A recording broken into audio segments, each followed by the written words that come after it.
Le 23 juillet 1943 paraissait dans le toujours excellent « Je suis partout » un écho de François Vineuil consacré au film « Une vie de chien ».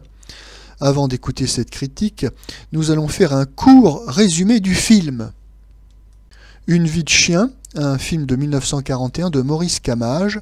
Ce film a été tourné en zone sud, en zone libre, et a été diffusé à Paris à partir du 25 juin 1943.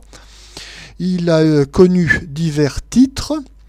Leur premier titre, Médor, ensuite Pension de famille, également Le mari quadrupède.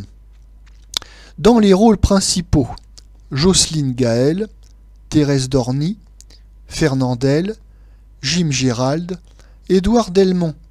Le sujet: professeur à l'institution Calumet, Fernandel aime sa directrice, la capiteuse Jocelyne Gaël. Obligée à la mort de son mari de passer un examen, Jocelyne Gaël délègue Fernandel déguisé en femme. Elle le récompensera en l'épousant. Fernandel est poursuivi par l'incandescent président du jury, tandis que Jocelyne Gaël, adepte de la métempsychose, croit à la réincarnation de Feu Calumet dans le chien Médor. Mais le bonheur paisible est tout de même proche. Nous allons écouter maintenant la critique de François Vineuil. On aimerait que le spectateur, souverain juge, fît entendre clairement son arrêt devant certains sous-ersatz tels qu'une vie de chien, l'inconscience seule de ce titre, l'une des dernières productions du fernandélisme.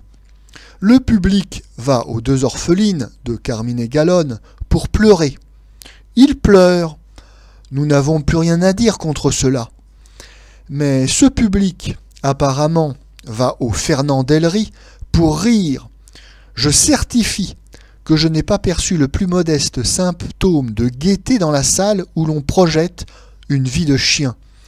Le contraire aurait été miraculeux devant une aussi morose insanité, où l'unique idée a été d'affubler pour la 10e fois Fernandel d'un jupon et de rendre un vieux professeur amoureux de lui. On m'affirme qu'une vie de chien est fréquemment sifflée. Je regrette de ne pas avoir été témoin de cette petite manifestation. En attendant, Fernandel, qui a beaucoup de talent dès qu'on s'avise de l'employer, qui pourrait être le premier pitre du cinéma français, est livré à d'écœurantes besognes qu'il accomplit, hélas, en toute innocence.